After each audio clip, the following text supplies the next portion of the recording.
Birshot Moray Verabotay. Cette semaine, c'est la paracha de Beshalach, la paracha de l'Aïmouna, comme c'est écrit, Vayaminu Bashem ou Moshe Avdo. Lorsque les Israël, ils ont vu les miracles qu'Akadosh Baruch Hu il a fait avec eux, à part les miracles qu'ils ont vus en Égypte, mais ils ont vu aussi la traversée de la mer. C'est extraordinaire. Moshe Rabbeinu qui a coupé la mer, et la mer s'est coupée en 12 morceaux. Chaque tribu est passée dans son tunnel. C'était un miracle vraiment spectaculaire. Alors là, ils ne savaient pas où se mettre. Et surtout qu'ils ont vu, Vayar Israël et Mitzrayim et Asfatayam. Les Bnei Israël, ils ont vu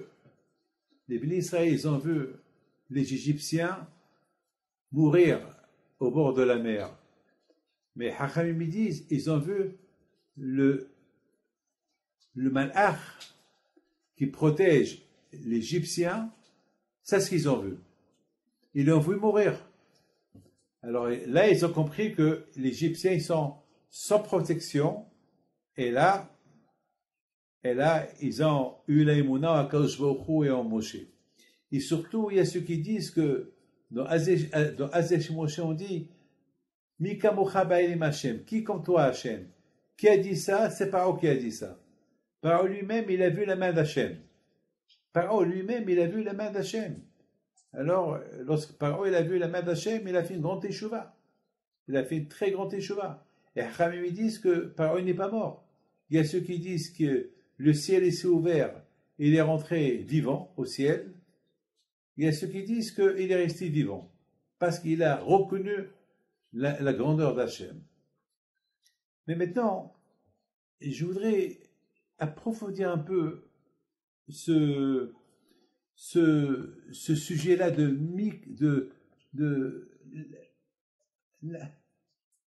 pour moi, j'ai pas compris exactement.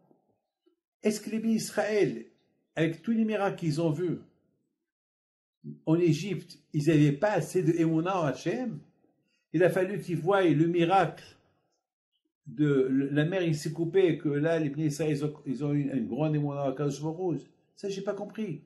Mais attends, mais les Bénis Israël, ils ont vu la force d'Hachem, qu'il a fait une différence entre les premiers-nés égyptiens et les premiers-nés juifs, et chez les animaux aussi.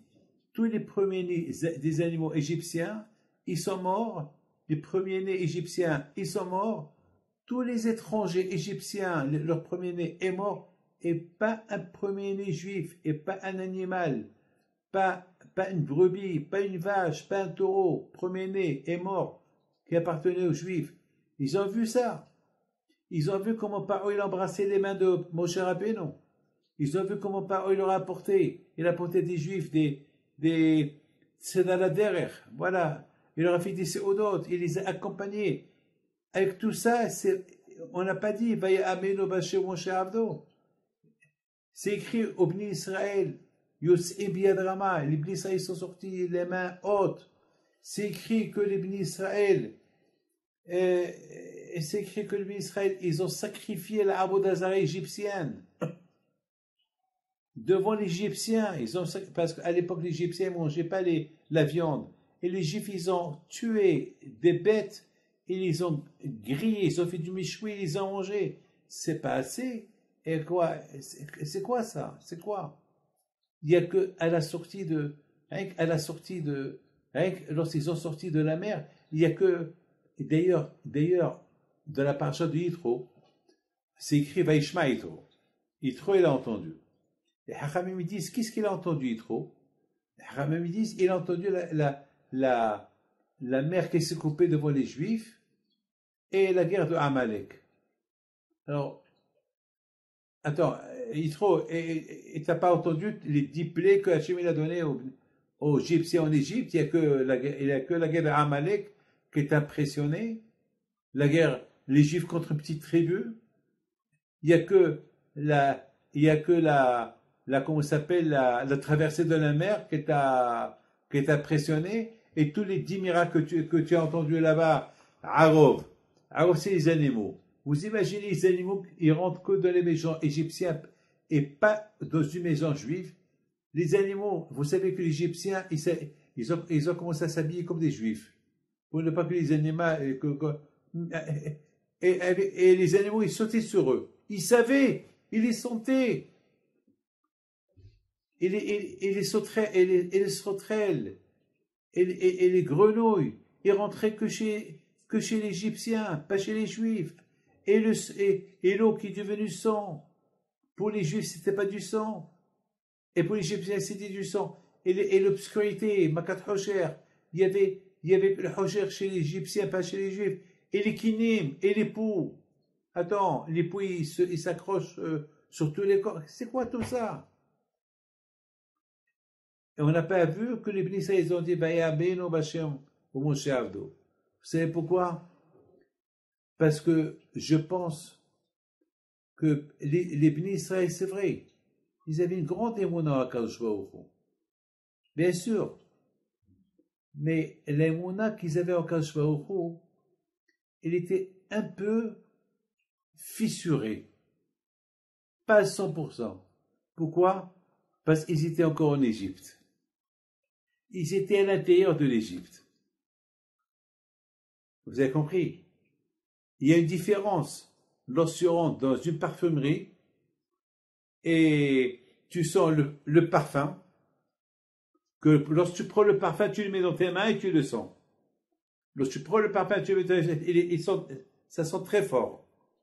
Alors là aussi, ils avaient la émouna, mais c'est pas une émouna à 100%.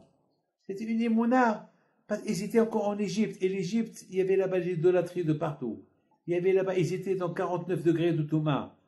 C'était pas, c'est la raison pourquoi leur émouna n'était pas à 100%. Et en plus, ils n'avaient pas encore les mitzvot. Mais lorsqu'ils sont sortis de l'Égypte, Hachem leur a donné la mitzvah de Shabbat, il leur a donné la mitzvah des Tfilin, il leur a donné la mitzvah de Paradouma, il leur a donné un peu des mitzvot. Donc, avec ces mitzvot-là, ça veut dire que en sortant de l'Égypte, déjà, ils étaient en plein fête de Pessah. Vous avez compris ce que je veux dire? Parce que la fête de Pessah, elle a commencé en Égypte, mais elle a continué en dehors de l'Égypte.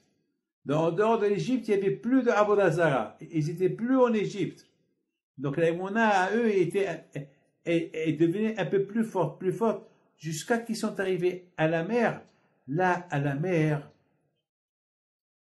leur Emouna est devenue plus forte, surtout lorsqu'ils ont vu que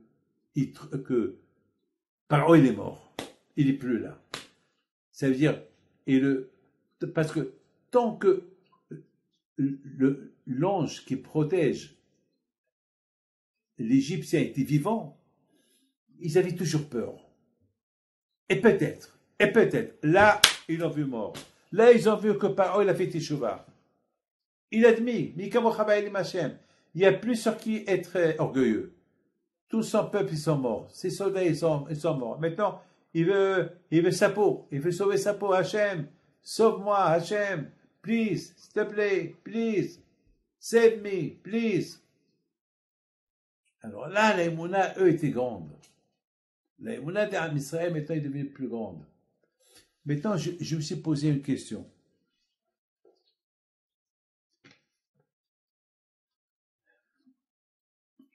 Mais avant que je vous pose la question, je voudrais simplement vous dire une chose. Beaucoup des fois, on croit qu'on est des grands croyants. Et on se trompe.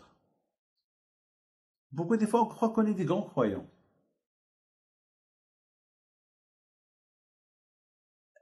Et à la fin, on réalise que notre émouna n'était pas à 100% vrai. C'est une émouna qui était fissurée. Beaucoup des fois, il y a des gens, ils croient qu'ils sont assez croyants. Après, ils découvrent qu'ils sont pas, non. Ils croient que leur émouna maintenant elle est plus grande. La preuve que lorsque les bénis Israël, ils ont vu, écoute bien ça, lorsqu'ils ont vu tous les miracles, on n'a pas vu qu'ils ont dit, lorsqu'ils ont quitté l'Égypte, non, on n'a pas vu ça. Quand est-ce qu'on les a vus dire lorsque ils ont vu les Égyptiens derrière eux? Là, ils avaient commencé à avoir peur. Là, ils ont commencé à prier. Une fois qu'ils ont prié, la mer s'est ouverte. Beaucoup de fois, les gens, ils n'apprécient pas les miracles d'Hachem parce qu'ils sont trop gâtés. Pendant les 10 coups qu'ils ont vus en Égypte, ils étaient gâtés. Hachem, il leur a donné des miracles gratuits. Alors, ils n'ont pas prié Hachem, ils n'ont pas prié. C'est comme si ton père, il te donne, tu veux une Porsche, il te donne une Porsche, tu veux une Range Rover, il te donne tu veux une Rolls Royce, il te la donne, tu veux ça, il te le donne, et tu veux un chèque, il te donne un chèque blanc. Après, tu n'apprécies pas ton père. C'est vrai, merci papa, mais tu l'apprécies pas. Quand tu apprécies ton père, lorsque tu vois que ton père, il te donne pas facilement. Il est dur avec toi. Et lorsqu'il est dur avec toi, là tu commences à apprécier ton père. Lorsque les Israël, ils étaient en Égypte pendant 1 an, ils ont vu des miracles, jusqu'à qu'ils ont, comme on dit en anglais, ils étaient gâtés. Hachem spoiled them. Hachem, il les a gâtés avec les miracles. Alors, il manquait un peu d'apprécier. Mais lorsqu'ils ont quitté l'Égypte, et ils ont vu que Paro court derrière eux, alors qu'eux, ils ont cru que Paro, c'est fini. C'est fini, Paro. Il le voit maintenant, il le voit. Alors là, ils ont dit, Moshe, qu'est-ce qui se passe? Alors Moshe leur dit, ils ont vu Moshe qui commence à prier. Alors lorsqu'ils ont vu Moshe qui commence à prier, alors ils ont eu peur. Ils ont dit, oulala, si Moshe prie, c'est qu'on est en danger. Eux aussi, ils ont commencé à prier. Kachouche leur a dit, ah ben ça, c'est ce que j'attendais. J'attendais des prières. Alors, parce que ils ont prié, là, ils ont apprécié. Là, ils ont apprécié les miracles. Alors là, on peut dire, là, ils ont apprécié. Là, ils ont apprécié. On a vu que un matin Torah,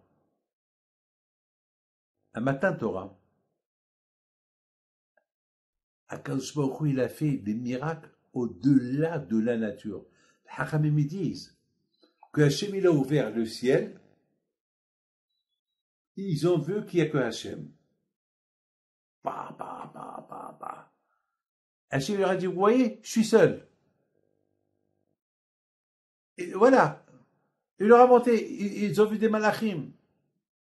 Ils ont vu que tout la Abodazara du monde, et Welo, c'est de l'invention, le créateur, ils ont acquis la création, le créateur de la création du monde. Ils ont vu ça.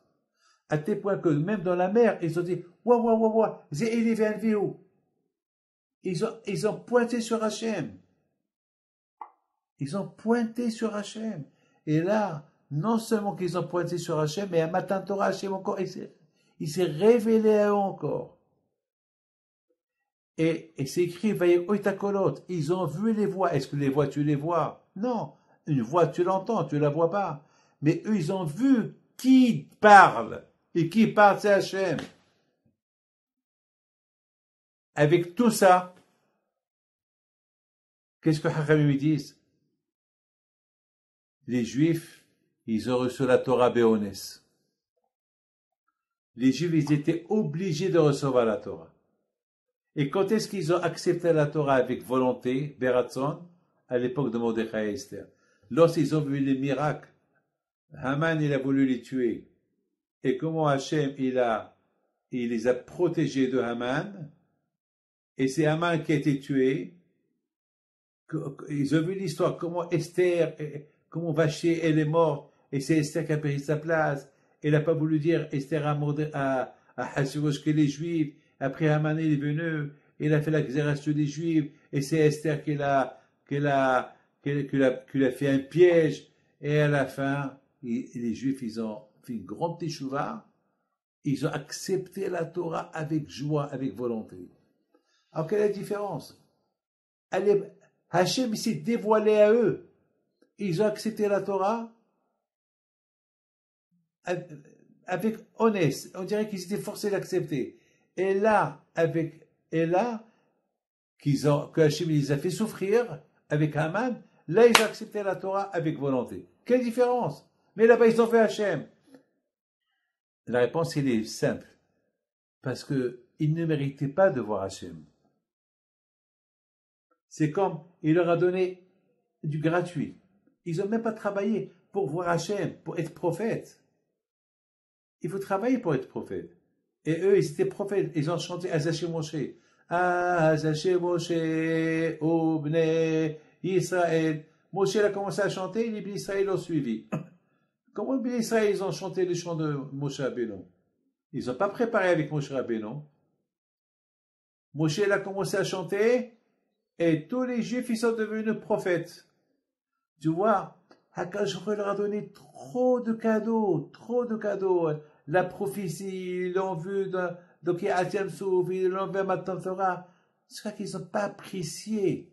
C'est ça qu'ils étaient forcés. Ça a pris, jusqu'à que Hachem, il leur a apporté des xérotes pour qu'ils apprécient Hachem. C'est la raison pourquoi, lorsque Hakadosh Baruch Hu nous tape, c'est parce qu'on l'oublie. Il ne nous tape pas parce qu'il veut nous faire du mal. Il veut qu'on se rappelle de lui.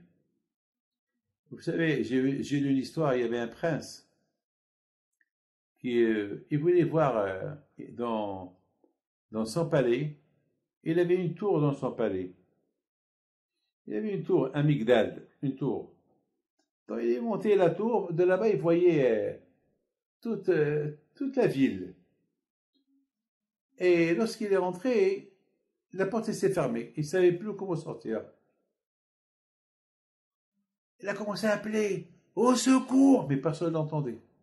Parce que la tour était très comme si tu es à la tour Eiffel. Tu pars, personne t'entend. Alors qu'est-ce qu'il a fait? Il a jeté des billets d'argent. Il a dit peut-être, en jetant les billets d'argent, ils vont lever les yeux pour voir d'où ça vient l'argent. Et je leur dis, ils vont comprendre que je suis enfermé. Mais les gens, ils ont commencé à ramasser de l'argent. Personne ne regardait au haut. Qu'est-ce qu'il a fait? Il a pris les pierres, il a commencé à jeter sur eux des pierres. Et lorsqu'ils ont reçu les pierres sur la tête, ils ont levé la tête. Tu as compris? Ils ont levé la tête pour voir d'où les coups ils viennent. C'est exactement. Lorsqu'Akadosh Baruch Hu nous donne du shefa, lorsqu'Akadosh Baruch Hu nous donne l'abondance, alors on met Hachem de côté. Mais lorsqu'Akadosh Baruch Hu nous frappe, là on lève les yeux vers Hachem. Là on lève les yeux vers Hachem pour demander pardon. Donc on voit de ce que je suis en train de vous dire, on voit ici des choses extraordinaires que Akadosh Baruch Hu, il sait pas comment se comporter avec nous. Il nous donne l'abondance, on lui fait la tête, on prend un mauvais chemin. Et lorsque Hachem il ne donne pas, alors on est malheureux. Il ne sait pas quoi faire avec nous. On n'est pas juste milieu. C'est pour ça que parfois, il nous donne l'abondance. Et lorsqu'il voit qu'on ne suit pas le chemin, alors il nous réveille. C'est comme lorsque quelqu'un, il dort profondément, il est bien, il dort. Et dans son sommeil, il y a le réveil qui le réveille. Ah, il veut l'éteindre. Encore le réveil ressonne. Il y a aujourd'hui des réveils que même tu l'éteins, il se réveille encore. Et encore il sonne, parce qu'il sait que tu es un dormeur. Et là encore une fois, et encore, jusqu'à ce que tu te réveilles. Et ben, c'est comme ça quand on voit d'ici que les Bnei Israël, pendant les 10 makot que Hachem a donné aux Égyptiens d'Égypte, ils étaient gâtés. Ils ont apprécié tout ce que Hachem a fait, mais pas pour autant croire en lui à 100%. Mais lorsqu'ils ont fait une grande échouva, lorsque Paro il a couru derrière eux, ils ont cru que le bon Dieu les a abandonnés. Là, ils ont prié, et là, quand je trouvais là, il a protégé. Là, de même, à Matan Torah. Au départ, avec tout ce qu'Hachem leur a montré de son existence, il ne méritait pas tout ça pour voir tout ça. Akashoro, il a voulu simplement leur dire, voilà. Alors eux, ils ont pris ça d'une manière à l'envers. Mais lorsque Akashoro les a frappés, hop, là, ils se sont réveillés. Il faut savoir une chose. Avant que les bénis Israël ils ont quitté l'Égypte, Akashoro, il leur a donné un peu de Torah, un peu de mitzvot, pour qu'ils goûtent. On dit Ta'amo Okid Hashem. Une fois, je suis rentré à la maison, et ça sentait bon. Et ça sentait bon, il y avait un bon repas, j'avais faim. J'ai dit à ma femme, oh là là, ça sent très bon. Elle me dit, goûte. Je dis, c'est pas plus que je goûte. Déjà, le fait que ça sent bon, elle m'a dit non, il y a une différence entre sentir et goûter. Et j'ai dit, c'est ça la Torah. La Torah, lorsqu'on la sent, elle est bonne, mais il faut la goûter. Il faut la goûter. Alors les bénis Israël, lorsqu'ils ont quitté l'Égypte, ils sentaient la Torah. Ils sentaient. Mais Akash Baruch Hu, ils ont dit, il est super, il est super. Mais Akash Baruch Hu leur a dit, non, c'est pas rien que la sentir, il faut la goûter. Et parce que ils n'ont pas continué à la goûter, parce que la Torah, elle a beaucoup de goût. Il faut savoir une chose, que la Torah, elle a beaucoup de goût, elle change de goût. Comme la manne. La manne, il change de goût. N'importe quel goût que tu veux, la manne, il te donne le goût que tu veux. La Torah aussi.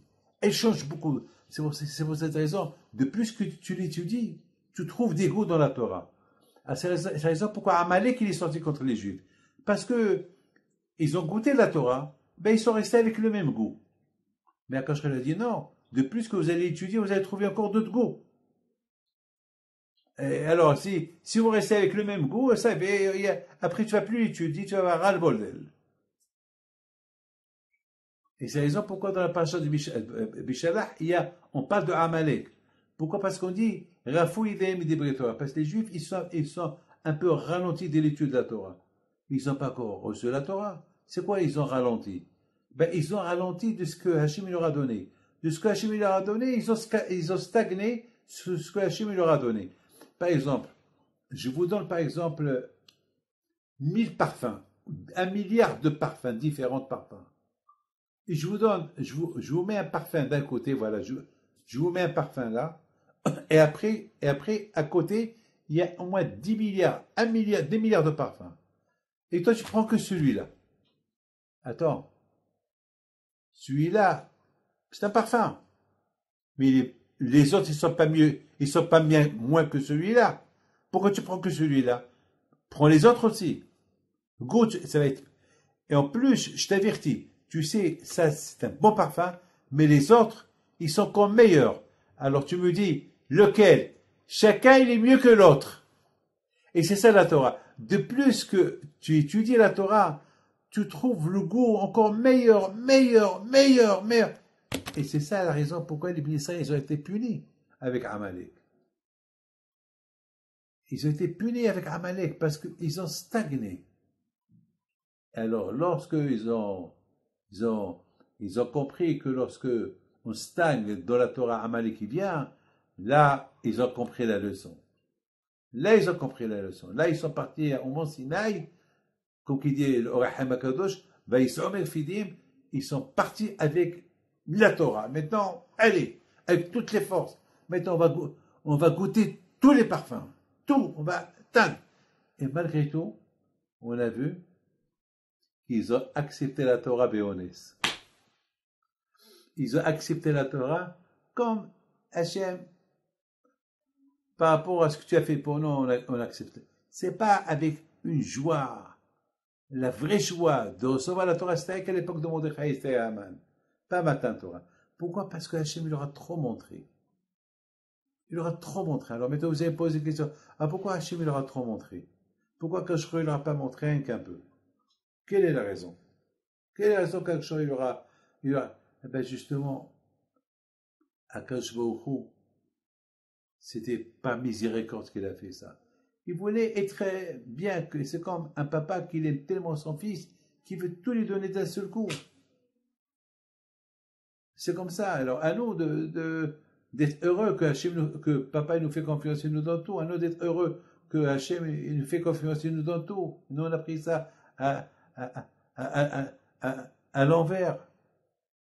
Ce soir c'est la Ilouda de Rabbi Raphaël Pinto. Alav Shalom. Et ce Dvar Torah, c'est aussi à la mémoire de Rabbi Mordechai Knafo, Alav Shalom. Je voudrais vous dire une petite histoire sur Rabbi Raphaël Pinto. Une fois, Rabbi Raphaël Pinto, Alav Shalom, il est parti dans une maison où il y avait une Brit Mila. Et dès qu'il est rentré, le propriétaire, le père du garçon, il lui a dit « Ah, es-tu venu pour demander l'argent aux gens ?»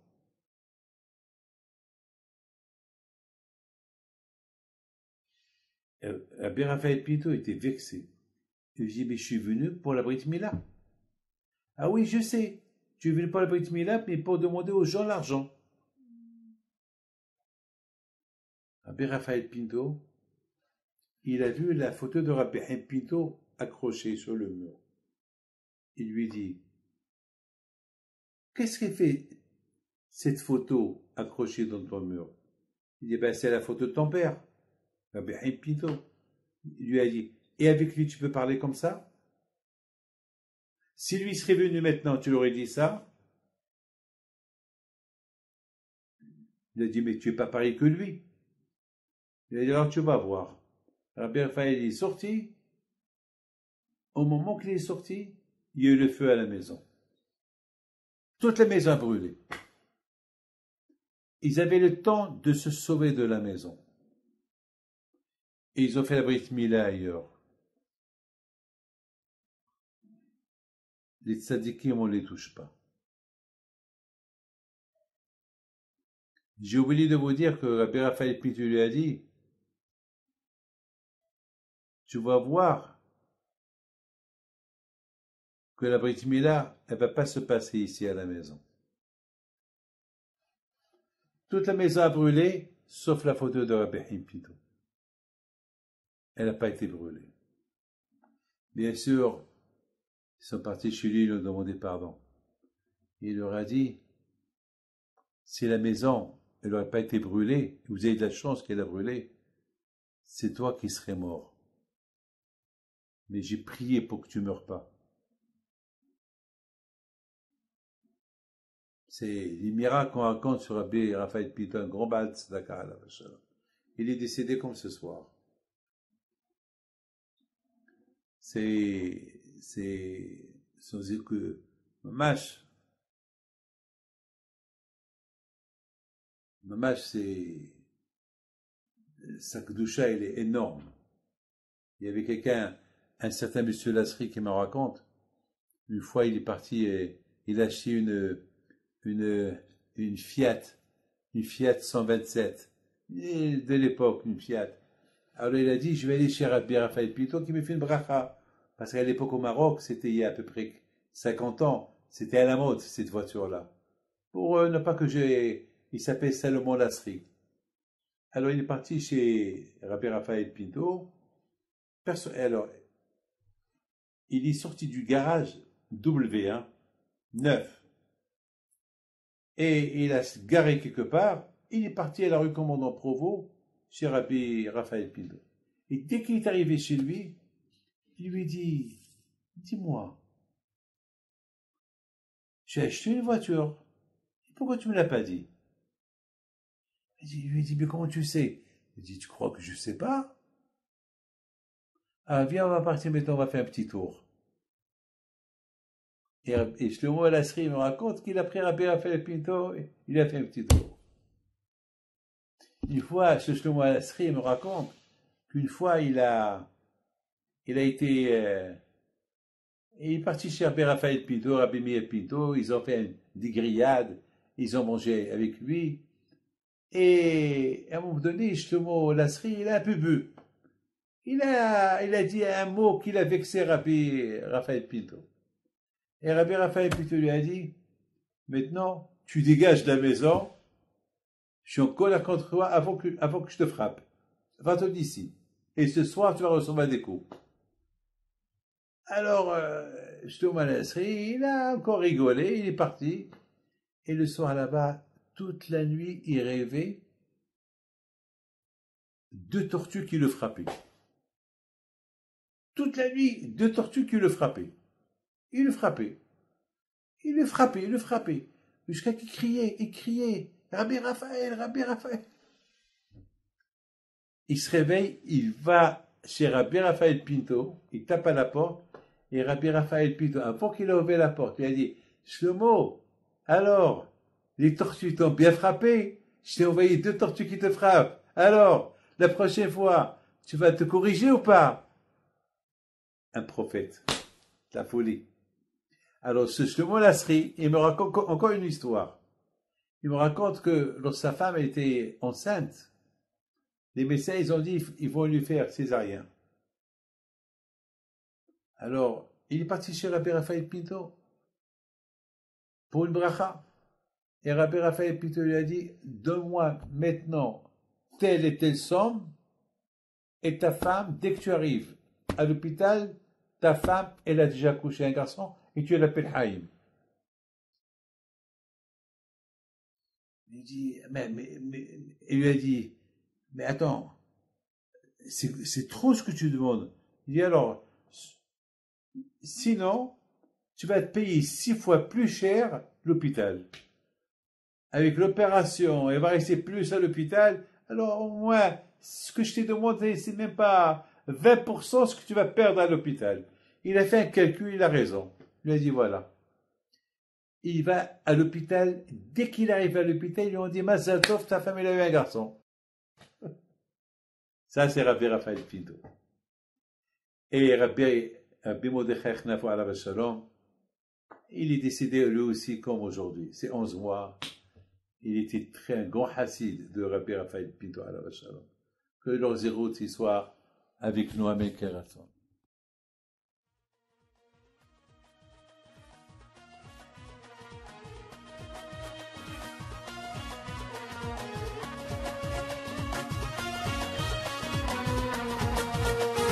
Non